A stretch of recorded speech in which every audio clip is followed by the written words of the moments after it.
close up. Everybody's reeling, no concealing. Your beauty is seed stealing. Violins are singing, sunset's waiting, radiating. Your entrance is breathtaking. Why must the show go on? I can't say these lines again. Why must the show go on? Must I sing this song again?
Hello, everybody. My name is Drew Quinones. Welcome to the Four Wall Sunday Roundtable, episode 44, Stage Managers.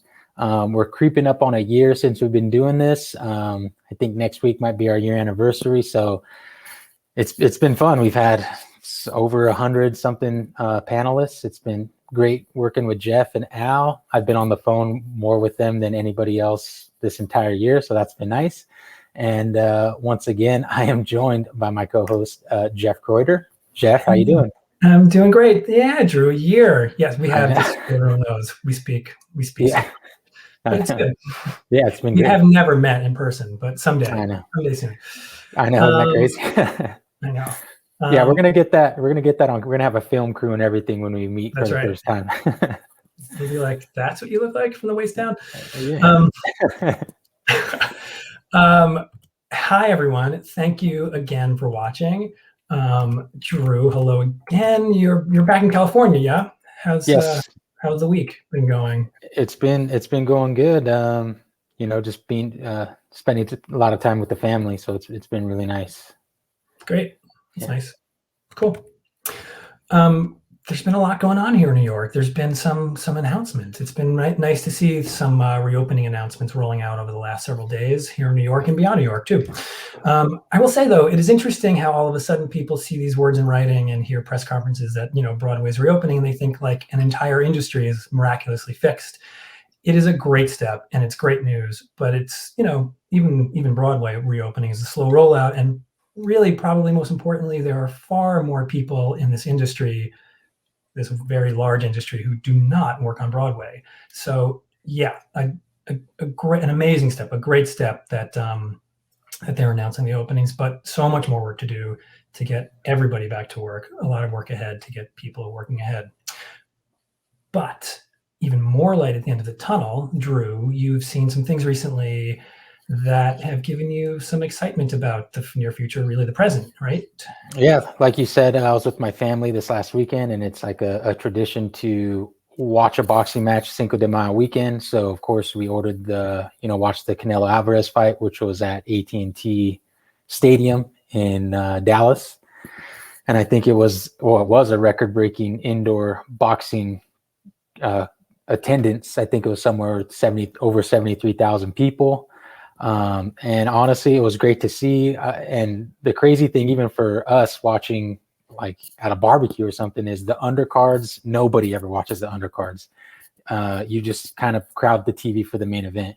Even in the crowd, nobody's really watching those. But the audience was locked in on the very first fight that they kind of broadcasted. So was my family. We were cheering for guys we never even really heard of, just because it was kind of cool to be a part of an event, even though we weren't there. You can just kind of feel it. So yeah, it was an event for you. It sounds like also. It was a family event. Yeah, I honestly, I didn't even think about it like that. But yeah, that was like the first time we've all kind of been together in a long time. And, it was really nice. And the production was really great. I mean, the boxer introductions it was great to see a huge production. You saw so many lights and video, and it was incredible. So it definitely made me smile in a different way compared to like my family who had no idea what was going on like behind the scenes. Right. And so, where did you say already where it took place in Dallas at the Cowboy Stadium? Yeah. Mm-hmm. Where things are open. I mean, they're pretty much open up. Yep. And this is not the first one. I think you mentioned before, you've seen a few of them. I mean, nothing quite as big as this, but other things. Yeah. So it's really, it's starting. Yeah. Yep. It's definitely. But we're here to talk not about us. But people can drop in on our phone call anytime. Why don't we just do that? Yeah. We'll have an episode, just the two of us with Al, with Alan, figure out how to, who's next. We're speaking with an amazing panel of stage managers today. Yet another group that I consider the backbone to this industry. I'm excited to have them, and let's introduce them, Drew. Yeah. Our first guest is the Insomniac stage manager, Braedy Benjamins. Hey, Braedy. What's going on, guys? Nice to see you. Nice to see you too. Yeah, happy to have you on. Next is the Boston Ballet stage manager, Craig Margolis. Did I recover? I recovered. There you go. Good. All right, that's my thing, Craig. Next is Broadway stage manager Michael Passaro. Hey, Michael. Hi, everybody. Yeah, thanks so much for having me. Really a pleasure to be here. Yeah, thank you so much for joining us. And last and certainly not least, Marcy, who was on our Valentine's Day special. We're glad to have her back as a stage manager. So, Marcy Scolnick, how you doing? Thanks. It was halfway through that Valentine's Day special where we were like, we have to have Marcy back on. Yeah, for sure. After it was over, we were like, we got to bring her back. That wasn't, Cool. All right, well, let's get started. Let's jump in. We have several different kinds of stage managers with us, all who work in different aspects of their field. So to begin with, we are going to start with Craig. Can you, Craig, tell us what kind of work you do and where and how it all started for you? A little where you are now and how did you get there? I'm the production stage manager for the Boston Ballet. I've been here for 17 years now. I'd say it all started when I took a tour of the Bushnell Memorial when I was about 10 years old and saw the sort of Frankenstein-esque lighting system and the battens and all the things moving up and down, and was like, it's a pretty cool place. Sort of went dormant for about 10 years. Then in high school, I did some sort of production managing behind the scenes and called my first show as a summer stock piece, which then led me to change my majors in college to end up at North Carolina School of the Arts and graduate from their stage management degree. And been working consistently for 40 years since then. Cool. Amazing. Did you know Al from North Carolina? Nice. Very nice. We were roommates. Yeah. Marcy, how about you? Maybe you've said this, maybe you've told your story already, but tell it again. Possibly. Let's see if I can make it funny again. I think my career ended as a ballet dancer when I was 5 and I couldn't see over the bar. So we changed tactics and I became an actor and went to Hofstra University ultimately to be an actor studying classical theater and realized that nobody really wanted to cast me.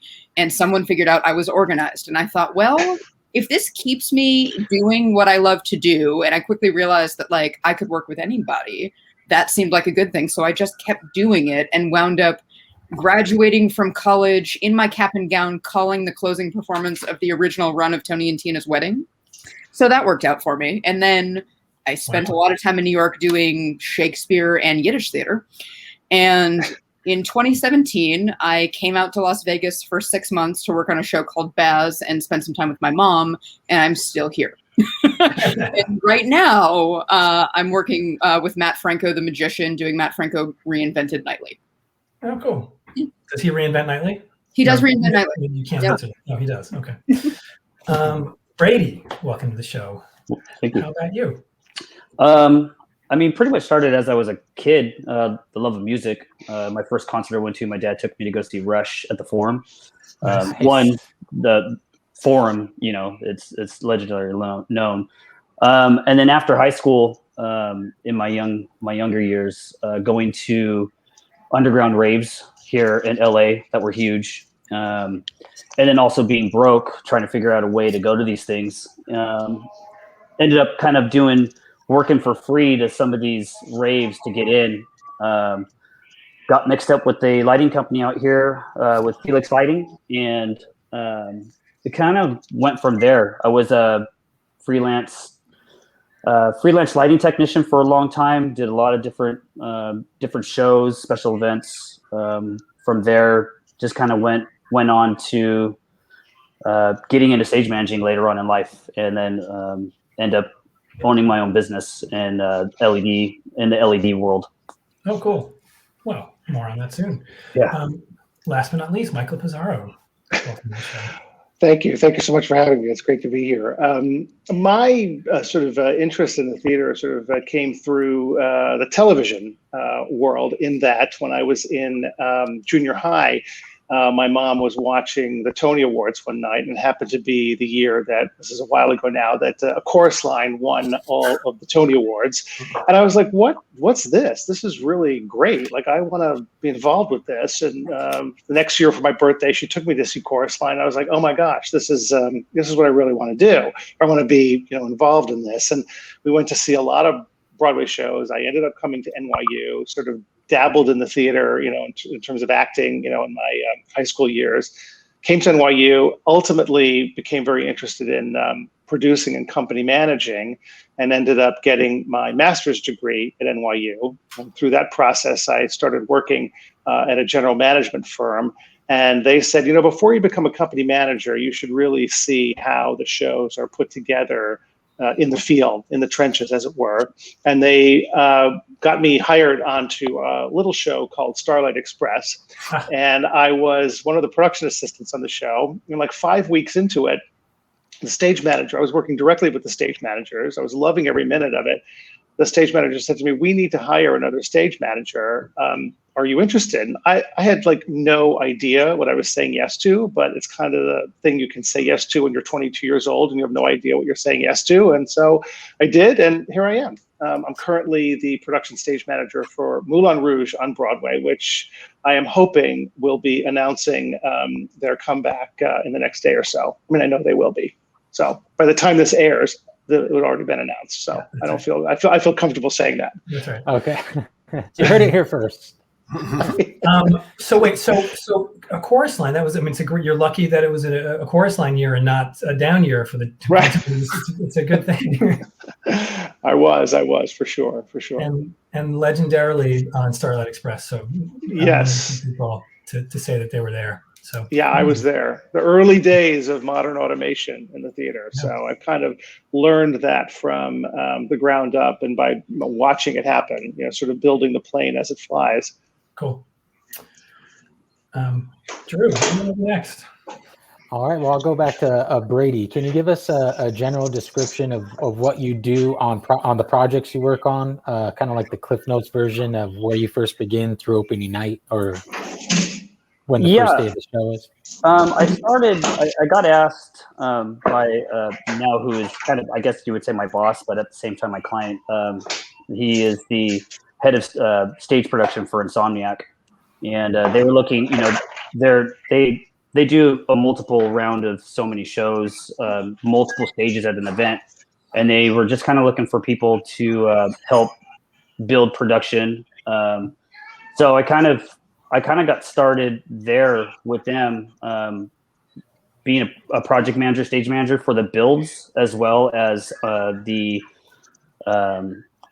during the show type of stuff, trying to basically telling almost like a band or a DJ, you got 2 minutes, you got 5 minutes. But at the same time, what a lot of people don't know is with Insomniac, at least, they need those stage managers there from build day one. So, I mean, we can be on show site from the deck build all the way up to the end of loadout, which could be 3 weeks at sometimes. So, And for anybody who's unfamiliar with Insomniac and like EDC or something, can you just quickly tell us about that quickly? Yeah, so Insomniac is owned by this guy, Pasquale Rotella. He owns Insomniac, which is pretty much on this side of the hemisphere, probably one of the biggest production companies as far as who produces the world's biggest EDM electronic dance festival events. I don't know if you got EDC Vegas, which is a record breaker, 170,000 people for 3 nights. It's kind of crazy. And it's been actually a roller coaster. I've enjoyed every second of it, and a great company to work for. Cool. Awesome. And Craig, can you give us your general description of what you do on projects you work on? Sure. In the ballet world, we're doing remounts, we're doing new pieces, and we're doing old pieces that choreographers are going back and restaging or changing. So the process sort of varies. For older pieces, I'll tend to watch a lot of video prior to going into the theater. For pieces that are changing, I'll be in rehearsal probably 2 weeks prior to that, prior to tech weeks. And then for new mounts, I'm in the rehearsals pretty much on and off throughout the entire process. And then once we get into the theater, obviously calling the shows and coordinating what goes on in the theater. Awesome. And Marcy, how about you? Oh gosh, well, it depends on what I'm doing. I feel like my life right now is divided between like 2.5 jobs. I'm stage managing for Matt Franco, and out here in Vegas, I found like I don't go through that much rehearsal. In this case, it was like, oh, nobody's done the show in a year, so let's have a little rehearsal, sort of brush it up, and go straight into tech. And now we're just running shows nightly. But a lot of what I do in Vegas is show call the big residency pop shows. So Gwen Stefani, Christina Aguilera. I'm about to jump into Usher, actually. And so we'll do a couple weeks of dancer rehearsals, and then these shows are sort of built around like the big, fancy, splashy Vegas spectacle.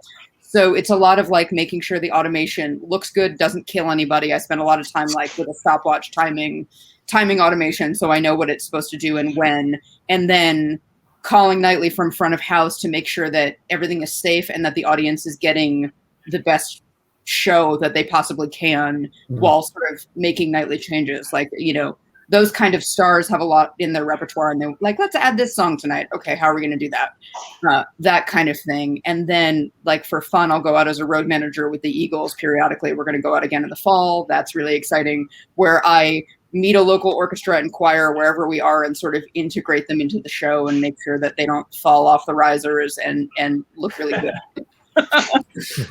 Good. Congratulations on the Usher job. I think last time you were waiting to hear. Yes, so I can announce it. That's at Caesars, right? Awesome. The big joint. Yeah, it's the Caesars Coliseum. It's the first show going in there in a long time, and we open in July. Cool. If you get into that fake money, let me have some. Listen, I was like, can I specify in my contract USD and not Usher bucks? Love you. Okay. Yeah, for those of you who don't know, it was like a big thing in Vegas where he was handing out Usher fake $100 Usher money at a strip club, and it was all on social media. So it was a great marketing tool, I think. Yeah. Michael, how about you? Well, specifically for what I do in the Broadway arena, which is primarily where I've spent the majority of my career, you have to, as a stage manager, approach the production as if it's going to run as long as Phantom of the Opera. They often do not. Most of the time they do not. But you have to put the building blocks in place as if they are, so that you can replicate consistently the show that the creative team left on opening night, consistently 8 times a week, potentially in perpetuity. So that in the rehearsal process means coordinating all of the elements in terms of technical management, people management, cueing, transferring the show from the rehearsal room to the stage for the tech process, leading it through the tech process, documenting everything as accurately as possible, again, so that you can replicate it consistently night to night, 8 times a week. And then once the show is open, the stage management team is really the eyes and ears of both the producers and general managers and of the creative team at the same time. So after the show is open is actually, I think, where our skills as leaders and managers really come into play, because we are responsible for making sure that atmosphere that we create, that people want to come into the building, do as good a job as possible, leave feeling like they've had a great time, and safely had a great time, and also deliver to the audience what is expected of them based on what the creative team and producers are expecting as well. Yeah, someone has to be parental supervision, I guess, right? Somebody. You have to run the place at that certain point. Yeah. Yep. So let's go to Marcy. So Marcy, pick one of the 3.5 or 2.5 projects, and pick a day. And can you just give us an idea, a glimpse into a day in the work life of Marcy? Sure. Well, I'm doing Franco right now, so let's talk about Matt Franco, Magic Reinvented Nightly. So Matt won America's Got Talent 5 or 6 years ago, and has a residency at the Link Hotel. And just recently, they sort of revamped it because it was closed. So why not revamp it? And so we went through some rehearsals, but now we're sort of running night to night. And right now we do 6 shows a week. So I get in around 5 o'clock for a 7 o'clock show, and I check in with the crew. We have a local union crew, and then I have a team of 6 magic assistants, we call them, and they either help with the magic, or there's a lot of handheld camera work that happens in the show so that the person in the back row can see the card trick and that kind of thing. Check in to make sure all the departments have everything working. Do we need to swap any lights? Are there any major technical issues that we have? What do we need to cover? Right now, we're cross-training the tracks of those 6 magic assistants. So like the number 3 guy is learning the number 1 track, and okay, who's doing what tonight and what do you need help with? Do we need to run anything before we go in? Great. Check in with the environmental services folks to make sure that now with COVID protocols, everything has been cleaned properly, and the 10,000 card decks that we shoot out over the audience every night have been cleaned up, that kind of thing. And then we open the house at 6:15. I have a couple of videos that we roll of Matt's social media during that time. I put my feet up and have a cup of coffee from about 6:15 to 6:25. And then, make sure we get the audience loaded in and safely. We're doing timed audience load. So it's digital tickets, and every 10 minutes, there's a new group of people that can come in, make sure that everybody's in, all that kind of, it's new and different. And then by 7 o'clock, it's okay, how many people on the bar line, how many people on the ticket line? Matt, do you feel like starting? And then I call a magic show to the best of my ability. And we all check in afterwards every night and make sure, how did that go? Do we need to think about anything new? We've only run, I think, 12 shows of the new show. So we're still tweaking and figure it out. So there's always a wrap up at the end of the evening of like, okay, what do we want to try tomorrow? And let's tweak this little thing and that kind of thing. So it's, it's a very intense about 4 hours a night for me right now if we're not doing larger rehearsals. Yeah. Cool. Michael, how about you? What's a day in your life? Pick any day.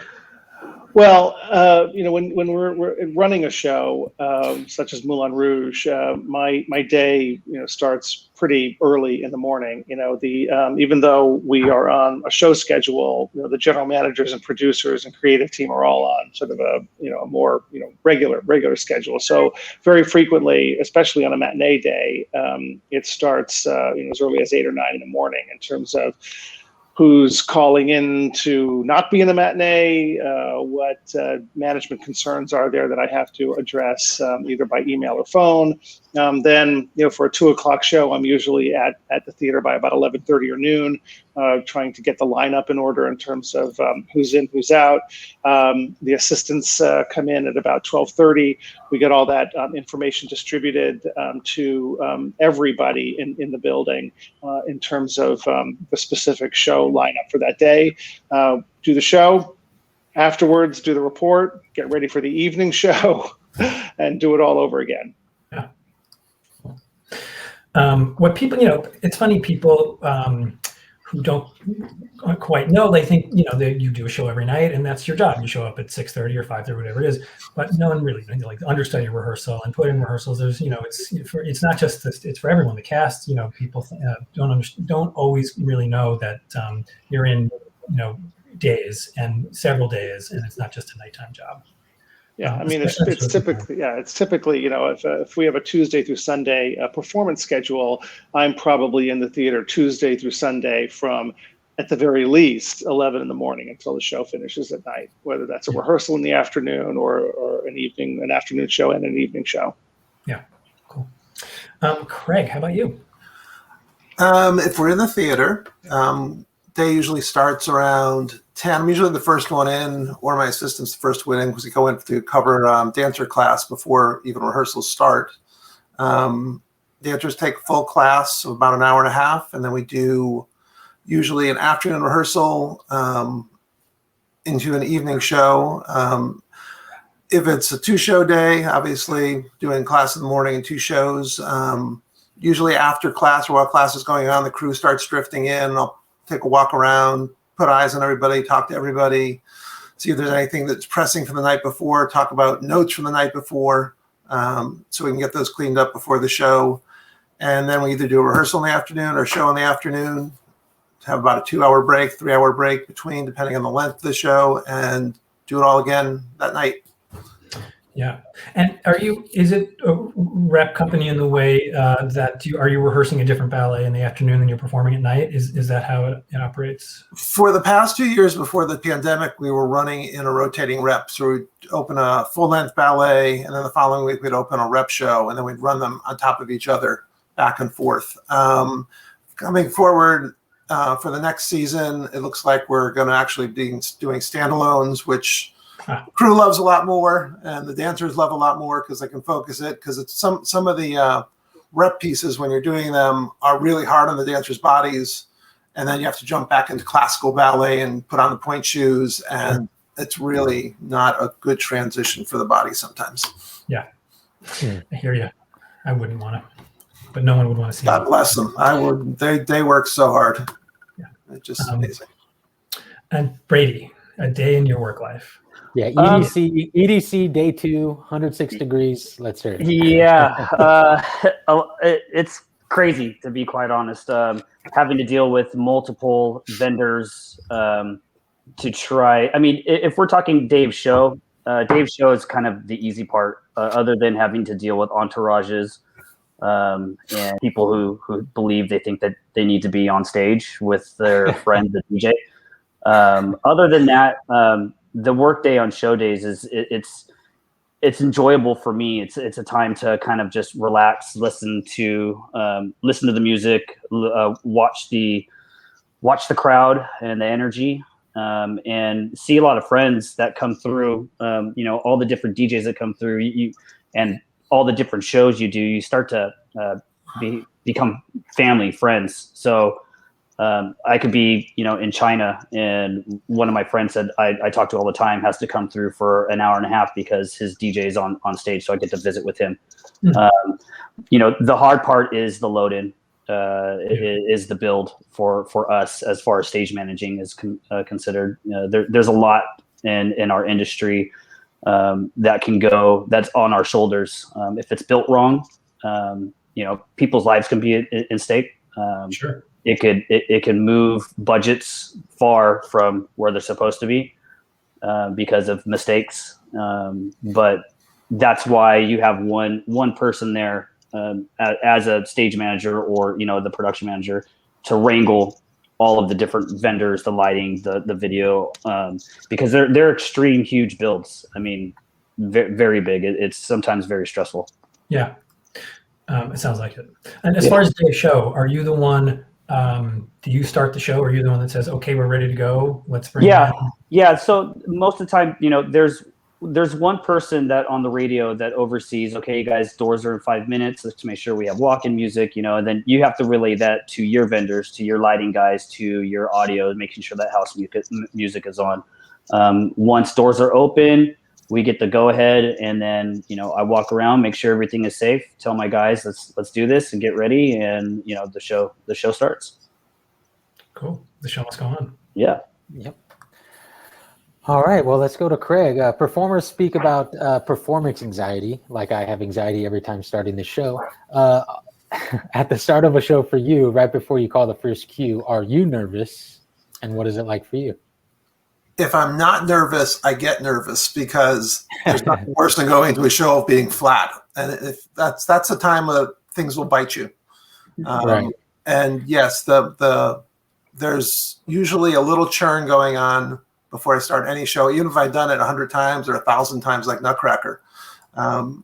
There's so many moving parts, and the audience is there to see something special every night. And if we're not worked up about it to make something special for them, then what's the point of being there? Mm-hmm. Michael, how about you? Yeah, I mean, absolutely. And particularly on Moulin Rouge, for some reason, I find the more shows that I do, the more nervous I get, even though I have more experience doing shows.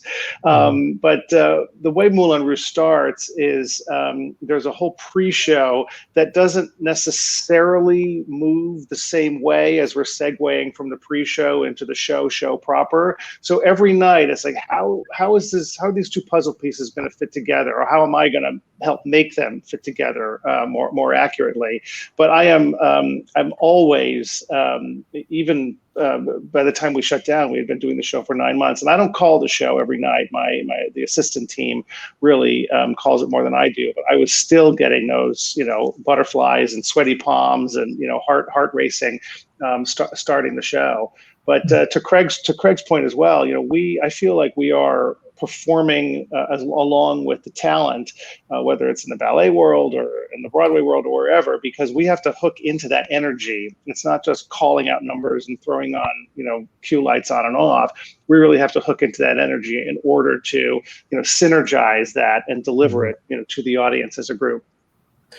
I remember walking into a dressing room in a theater. No, it wasn't. It was the stage management office during the show, and one of the ASMs was on the headset with the script, like calling the show along and like bopping along the music. And she was having her own performance in a way that was as interesting to me as what was going on stage, and just practicing the call of the show because she was going to do it the next night.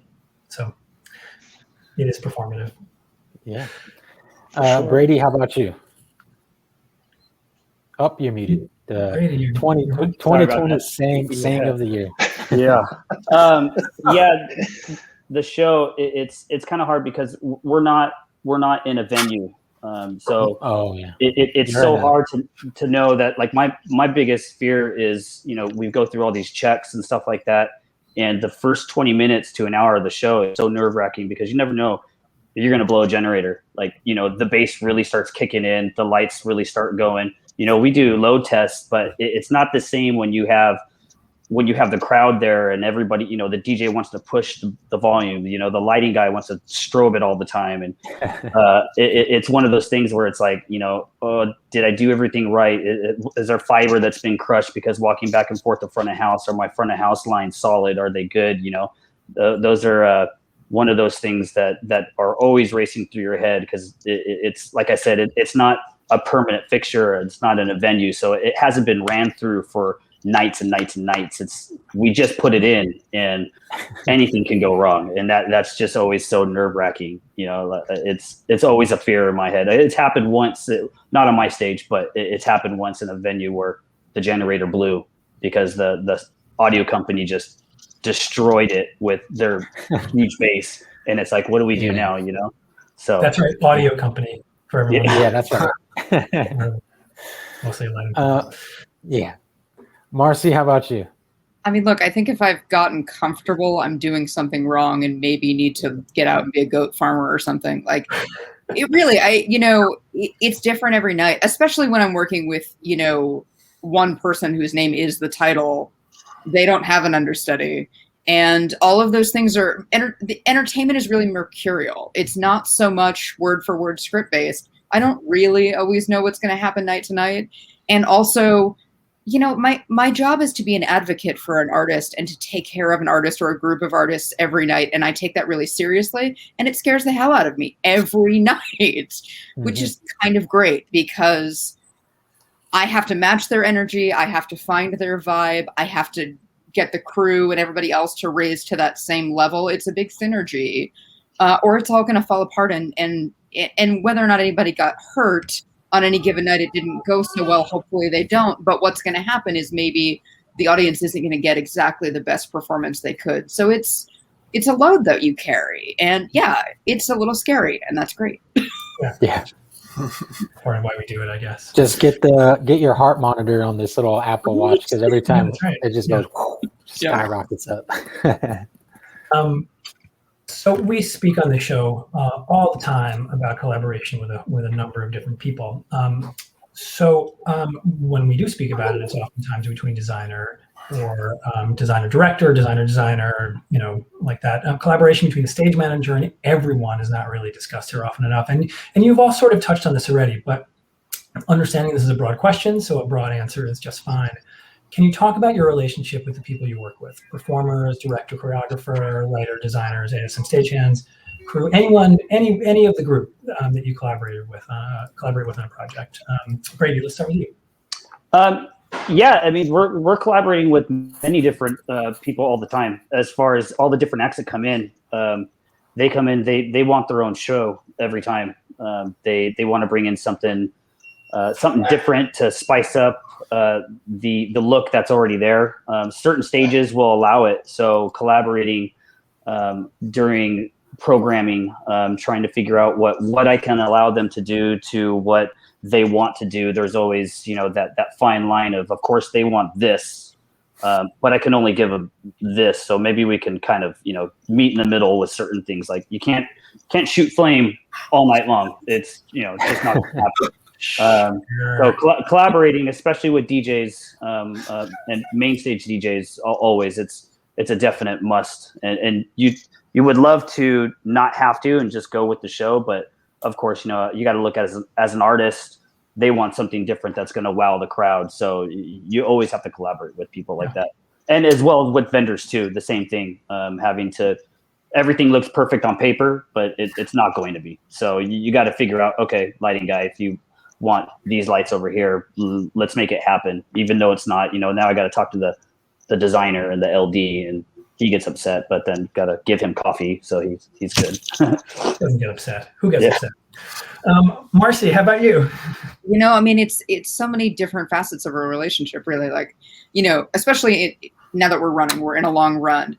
I'm a caretaker, and I'm a mother, and I'm somebody to bounce ideas off of, and occasionally I have a bad idea of my own. And I'm there in terms of the creatives. I'm there to take what they've given me and make it the same every night, but let it evolve just a little if the performance is evolving just a little, while still taking care of what they've given me.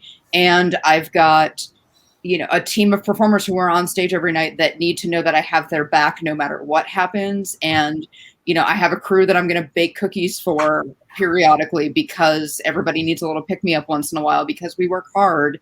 And coming back from COVID especially has been hard, not only because we all sat at home and did this digitally for a while, which is different, but also it's a little bit scary to be back in the room, and to be back in the room with a lot of tourists from God knows where. And just figuring out how to navigate that is a new thing that's become really important. So I have to sort of put my big girl pants on and say, we can do it, and you're all going to come with me. It's a lot of that these days. Yeah. Well, I think in a little bit we'll get into some of the more details of what that actually is for you in the COVID world. Craig, how about you? I would say that stage managers in general are sort of the glue as far as keeping everything together, and constantly talking to the artistic staff. We have a resident artistic staff with our company, and they're there for every show. So after every show, it's a debrief with them, talking through what went right, what went wrong, constantly tweaking schedules with them. And then the same goes with the crew. It's like you talk to the crew, things going well, things aren't going well, what we have to work on. And if you're not talking to everybody and collaborating with everybody you're working with, you're leaving a lot on the table. Yeah, agreed. Michael. Yeah, I mean, in terms of the kind of the production schedule arc, the journey that a production goes through on Broadway, if it's an original production, early on during pre-production, rehearsals, tech, previews, we're collaborating, primarily with, the creative team, the designers, the cast, in a very, for pretty much 24/7. Then after the show opens, it becomes stage managers and the folks who are charged with running the show every night in terms of the crew and the cast. One thing that's been a real interesting journey for me on Moulin Rouge is that the show is really staged from the moment the audience walks into the Hirschfeld Theater. So it's very experiential in that regard. So a lot of the collaborating that I'm doing on the show now that it's running is with the front of house staff and the house staff to make sure that that experience is being delivered from the moment the audience walks in until the moment they leave. It's not just coming in, sitting down, curtain goes up. It's from the moment they come in. You're muted. You're muted. I haven't done that in like 9 months. Because, there's things happening. I needed to. What I was saying was so brilliant. I'm not even gonna. I'm saying, as stage managers, you have to know everything that's going on. You are the ones that have to know everything that's going on from in ballet, from what dancer is supposed to be where, and if they're not there, that's a problem. To magic, where if this isn't going to happen the right way, it's going to ruin the illusion, or someone's going to get hurt. Everything, or the stage is going to fall apart, or the show's going to start, and the actors aren't there. There's someone's got to know it all, and you're looking at the group that that knows it all. And here we are. Speaking of knowing it all, Drew. Huh? Sorry, my kid's is 44 of these, and my kid's been pretty good. And today it's not so good. Okay. So are we gonna go to rapid fire? I think we should go to rapid fire. All right, let's do it. Jeff's Roundtable Rapid Fire. I like how week after week it's my fault, like the rapid fire. All right, well, Marcy, you are up. Okay. Marcy, what is the first professional show you called? Have you know I had to look this up on my CV, and it was The Tempest at the Hudson Valley Shakespeare Festival. Oh, cool. Braedy. EDC Stage 6, 2017. Cool. Craig, first show you called. Alvin Ailey's I forgot.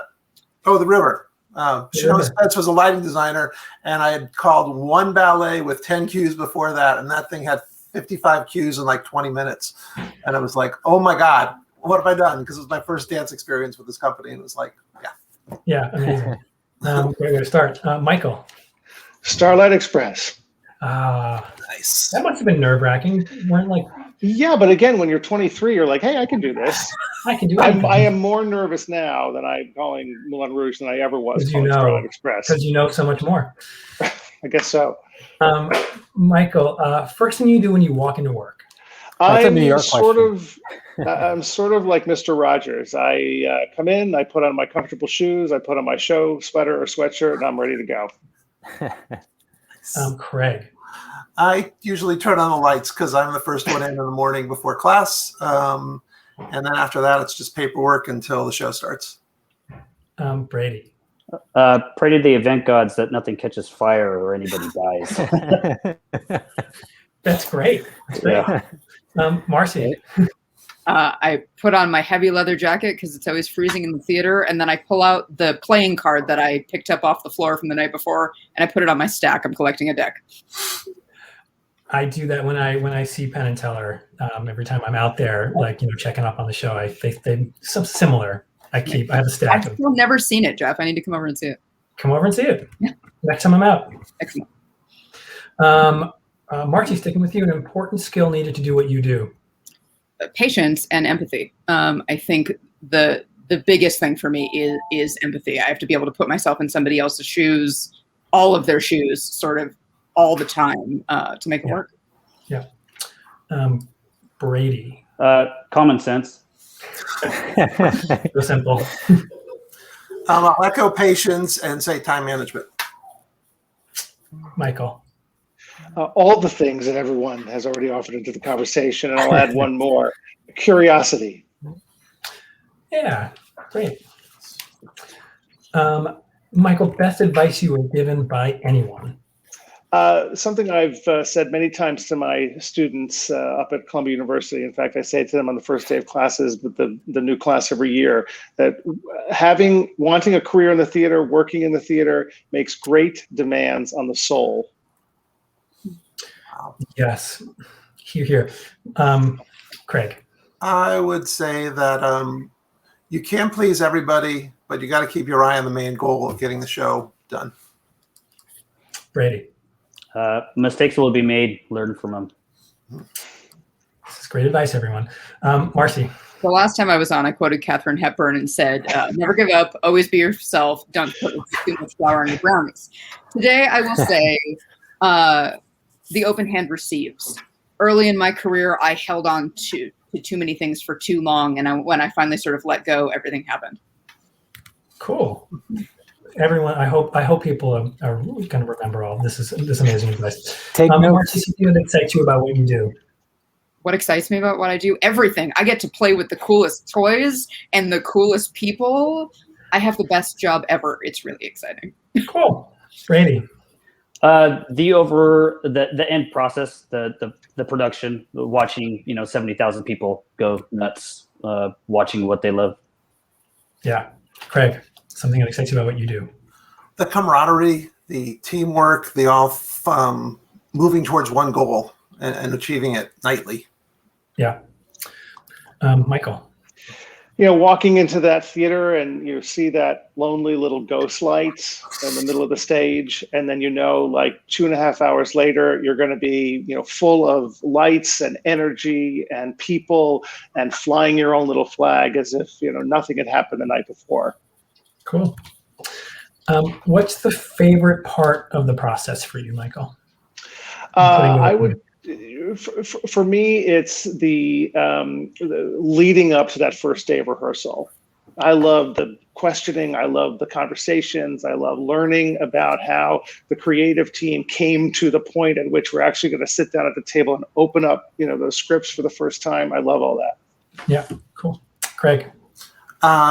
Tech week leading into opening. I love the excitement. I love the energy. I love the stress. Yeah. I really love the stress for some reason. Yeah, that's why you're there. Braedy. I'd like probably the first 5 minutes before doors, looking at what we and the people I've worked with have built, and kind of just take it all in, and the calm before the storm, pretty much taking a deep breath and just being excited about what it is that we've done. Cool. Marcy. I too love tech. The real synergy and the camaraderie of having all of those people in the room to figure out how to tell a story, which I think is what makes us human, and having all of those toys and layers to paint this picture and make it the thing that it's going to be to go in front of an audience. Because weeks after that, like, it's just a lot of email correspondence and correspondence by phone. But like in that tech week, I have the lighting designer sitting next to me and I can throw something at him and say like, what about this? I love it. You throw things at me. And last question, and I know we're ending on a strange downer here, and this is, I don't even do it this way, but what's the hardest part of your job? The hardest part of my job, keeping it fresh every day, especially in a long run. The audience is still seeing it for the first time, and so it needs to be as fresh as the night that we opened, and it takes a lot of different things to do that, and coming up with a new one, a way to make it happen tonight sometimes can be really challenging, rewarding, but challenging. Braedy, hardest part of the trying to keep the morale of all the vendors, the stagehands, up, because there could be many reasons why something goes wrong, and they get pissed off. And once you have a bad vibe on a show site, on a job, it could mean a lot. So just keeping that morale up, trying to keep everyone positive. Yeah. And the sound company could blow up your generator. Yeah. Craig.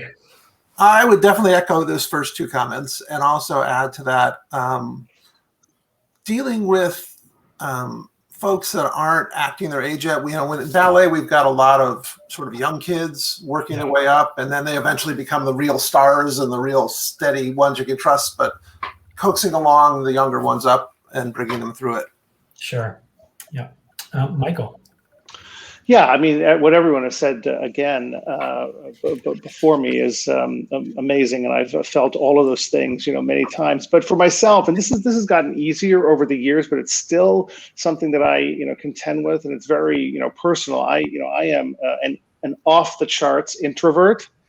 Yet 99.9% of my job is spent in an environment where I have to be an extrovert, and sometimes that is very hard to do. Yeah. Well said, everyone. We've come to the end of our official rapid fire section, but we're going to rapid fire our way to the end of this. Drew, let's talk about what's happening next. Braedy, EDC, rescheduled their concert until so previous guest, October. Previous guests have mentioned that due to the pandemic, they've seen that protocols and economics have dictated smaller crews and fewer assistants. How has it affected you, and how do you see it affecting you in the future?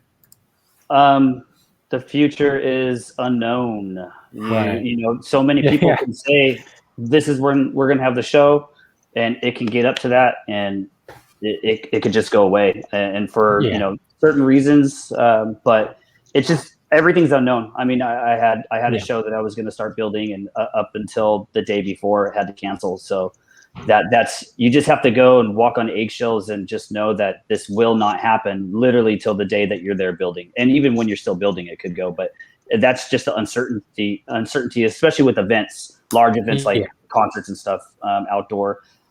Hopefully you pick the right state to do it in, because obviously we know some states are open, but uncertainty is the new is knowing that it might not happen.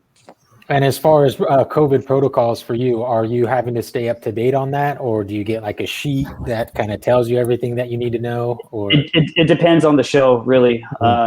I've been doing a lot of things for television with the business that I own. Had to go from events to television, and they are high strict on the protocols. Getting tested every day, which is good. But as far as that's concerned, we haven't gotten into that step yet, or had an event to do that. Marcy, how about you? Well, the future is still unknown. I mean, Matt Franco was my third pass at coming back. I had a Christmas musical cancel, and I was supposed to take a show to Asia that also canceled. So it's great to be back doing anything, but I think the future is scalable. I don't have a company manager. I don't have a production manager right now. I'm sort of doing all the things, but it's coming. As I think we're 80% in Vegas in general, but that's not exactly true for showrooms. We're starting to build up. It seemed like we were going to go to 100% in June. Now I don't think it's quite going to get there, but we're kind of open anyway. In terms of protocols, I have to stay up on all of it. I have to stay up with what the city is saying, what the Gaming Commission is saying, and I'll plug it. I've been working with the Event Safety Alliance. We created a new training that's sort of beyond COVID compliance officer. We call it the Pathogen Prepared Professional, or P3. It just launched this week. And it's an inexpensive training that we're going to sort of keep evolving, that has everything from the soft skills to the basic idea to how do you clean things and all of those things. I think it's a lot of unknown as we sort of ride this out, and I don't think all of it will ever go away. I think it really is a new normal. Yeah. Michael? Well, if you follow the Broadway world, we are expected to go full tilt, when we reopen again, in terms of no distancing of audience because the economic model doesn't work, no distancing of the shows because we can't restage the shows. We are, built into a building, so to speak. In terms of the discussions, we were having a lot of discussions with Actors Equity in terms of how we are going to get from this point now to Moulin Rouge starts rehearsals in less than 9 weeks. So it's like, okay, how are we going to get there from here to there? We're talking about it. There's going to be a lot of COVID compliance supervision. There's going to be a lot of help in terms of equity, diversity, inclusion, and accessibility as well. But still, when there's an issue or a challenge in the rehearsal room, all the heads are going to turn to the stage manager. So we have to be trained to some degree to deal with those moments when they happen. Right. And Craig, how about you? Well, we've when the pandemic started, the company pivoted pretty quickly to doing a lot of video work, broke all the dancers up into pods. They're tested once weekly when we're in production with some sort of video or filming Epic. We do testing 3 times a week. And we have people on site. We have compliance officers that are established by the company. And as far as the horizon goes, I wouldn't expect to be back in the theater doing a full-scale production until Nutcracker in November. And I think we're targeting that based on what the state ends up doing. But that's our goal at this point.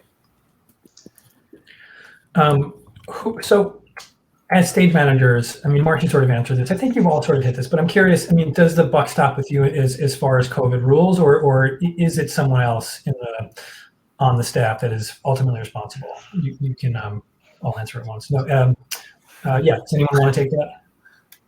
In Boston, there's a whole hierarchy of literally officers, and in the theater, there's company manager and the production manager basically dealing with.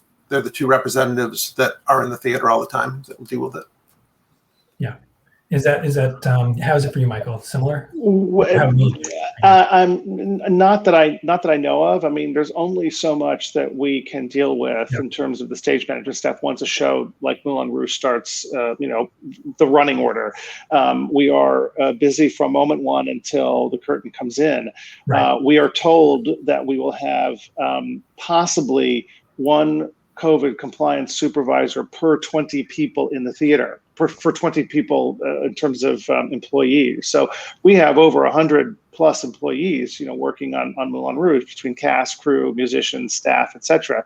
So there's going to be a number of them, I'm told, that will be housed at the theater to help us work through issues as they come up. Sure. And be totally in charge of, the testing, who's allowed in the building, who's not allowed in the building, et cetera, et cetera, et cetera. Until that relaxes, until some point that you don't have to. Braedy or Marcy, do you want to any follow up there? Yeah, I mean, it's just kind of what event. I mean, the other stage managers, I see that they pretty much in the same venue with something like what I do. It just depends on where you're at. Some of them are like testing every day. Some of them are testing every other day. Others, you got a COVID compliance officer there. Others, they'll test you, but then, they have a huge water buffalo where everyone's sticking their hands in the ice. And so it's just very, I think at the same time, everyone's still confused on what really needs to be done and what's mandated. Some companies are just doing just to be told as an act, just so that they can make it happen, and then there are some shows, events, production companies that are, strict, very strict, and it's as they should be. But again, it's just what environment you're with and what company, what show. It's just kind of crazy. I've gone from high and low. State to state, state to state, moment to moment, it's evolving wherever you go. So it must be very hard, especially if someone who works venue to venue, to keep track of all of it. Marcy, do you want to add something? It's different even down the strip from venue to venue. I mean, I'm hearing a lot of different stories because we're not, Nevada is not requiring COVID compliance officers in the same way.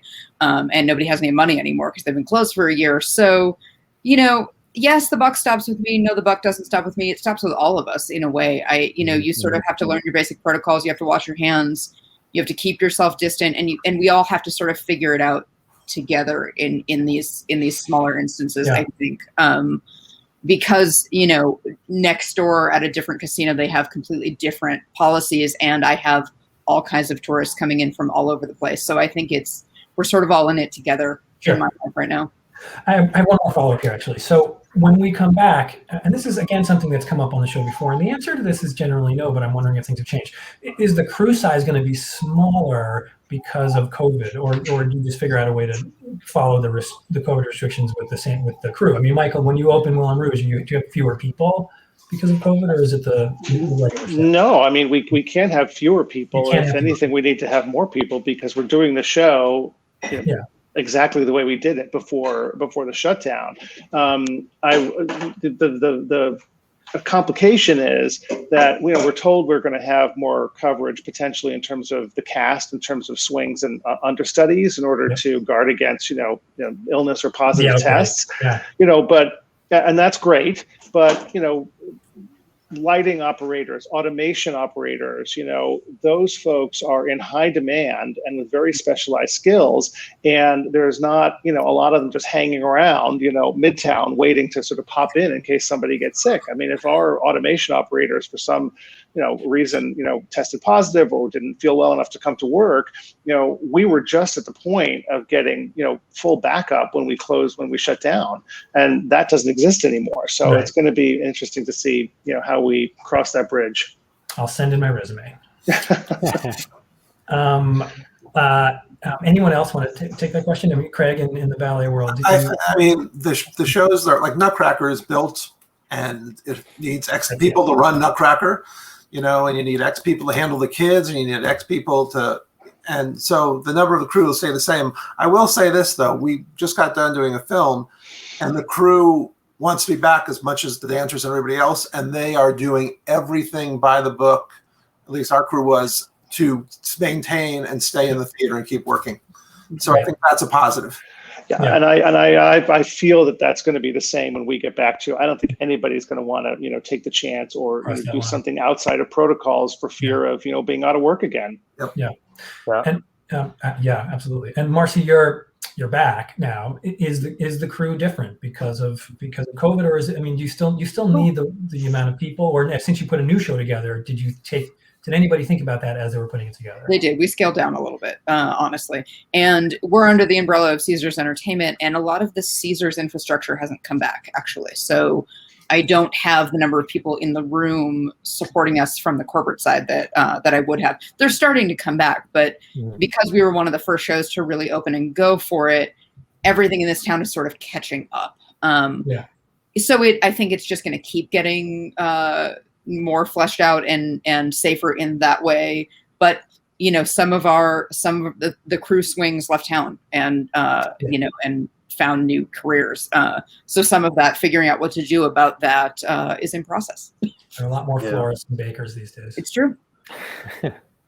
Brady, anything you want to add to that? Yeah, I mean, to be quite honest, we need more people because of certain COVID restrictions. It's slowing down the process. I got 2 guys in booms that need to hang lights or need to hang scenic. They can't be next to each other. So now I've got 1 guy doing something that's going to take 2 guys of work.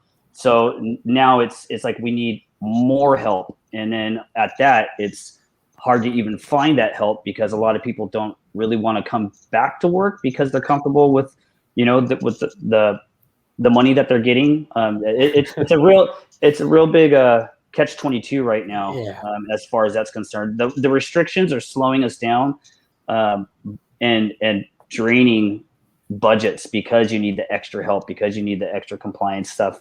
And I get it, but it's hard. Big hurdles to jump through. Yeah. Well, racing to the end. 2 more quick things we're going to hit, and then we're out.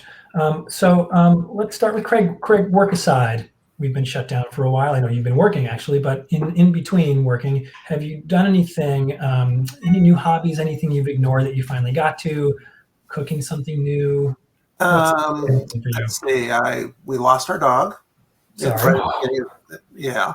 And then, the first part of the pandemic, I was nursing that dog from 2 ACLs surgeries. He passed away, and now the other half of it has been bringing up a new puppy who's 8 months and 75 pounds right now, and he's a monster. This is my puppy. He's been sitting on my lap this entire time. Done some woodworking, some live edge benches and things like that, and done a ton of cooking. I love to cook and bake and do that sort of stuff. Yeah, I think you sent us some pictures. Are these? Yeah, that's a crew spread that I put out for the Nutcracker crew on the 24th. All right, well, we'll get you. Yeah, I want some of those. You can send us. I'm messaging you my address. Okay. I gotta go work there. We'll get to everyone's pictures if you send in pictures as we go now. But Brady, what have you been doing? A lot of outdoor stuff, to be quite honest. A lot of camping. A lot of dirt bike riding with my fellow friends and my two sons. Just trying to get outdoors as much as possible in less crowded areas, obviously. Is it packed camping though, or is there a lot? To be quite honest, yes. Yeah, a lot of the campgrounds are hard to reserve because they're packed. But lots of desert trips. That's pretty much it, and a lot of gardening. I built a river in my front yard. That's how. I mean, and a serious, real river from my house to the sidewalk. Brought in rocks. Well, I wish I got a picture of that, but we do have a picture of you. Tell us about this. You can see the stage behind there. Yeah, that's the first year EDC went with. I don't know if you guys are familiar with a company out of Belgium called Stageco. They started up in the scale with their scenic that was helped produced by a very famous producer, Jake Berry. When EDC kind of went to that next step and they started going just real big. That was the first year. I was actually a lighting technician for Felix Lighting on that show in a boom. But yeah, that was a while ago. Is that in Vegas? That's in Vegas, yeah. So it's probably about 110 degrees right there. Yeah. Marcy, you've probably answered this question on the show before, but did you leave anything out last time? Oh, I don't know. I picked up this LinkedIn habit. I'm with the 8th group with the Actors Fund, teaching entertainment types how to use LinkedIn effectively. So I do a lot of that. I took a job production managing an event space in town and sort of learned how to production manage. And I've had dinner with my mom probably more this year than I have in all the years that I've been here, which is nice. Awesome. Yeah. Tell us about That's this. for an early career photo. You got an early career photo. There's little Marcy. You're a star. Yeah. Awesome. Do you still have that, by the way? Oh, absolutely, I do. Somebody's child will wear it. Michael. Spending time outdoors, spending time with my husband, my dog. Having a more civilian, quote unquote, wake sleep cycle has been kind of the lemonade from lemons this year. So yeah, cool. And what year is this? 1989. It was backstage at the third Broadway show I did, a show called Aspects of Love. One of those that didn't last very long. Before we go to the next question. I never trained quite literally there for a while. Before we go to the next question, let's bring Craig's photo. Yeah. Thanks. Sure. No problem. So tell us about this one. That was backstage. By the look of the booms, I'd say it was a rep show, and that's my assistant, Carrie Duratz, who's no longer in the business. And that's home. That's home during the shows. It's funny. I mean, we see some great pictures. So thanks again for everyone. We should do a little photo collage someday of everyone drew. It's funny, Michael, you said everyone has sort of said had the evenings off and been able to spend time with people. Well, I was just asked to be a part of an event that starts at 8:30. And I'm thinking, I haven't done anything past 8 o'clock in a year and a half almost. I don't even know, is anyone going to be able to do it? We'll see. We'll see. Here we are. Last question. Yep. We're gonna start with Brady. Brady, what advice do you have for young people who want to do what you do? Oh, wow. That's a good question. Just to be persistent, really. Be persistent. And I mean, I don't want to say this you don't have to have a crazy education. I mean, I barely graduated high school, and I didn't go to college. So there is a way that you can become in this field and actually do something. You just have to have passion, and you got to love what you do, for sure. Great advice. Craig? Respect the people's skills that you work with. They work as hard to be as good as their job as we do at our job, and respect those skills. More great advice. Mm-hmm. Craig. Sorry, that was Craig. A year in. Michael?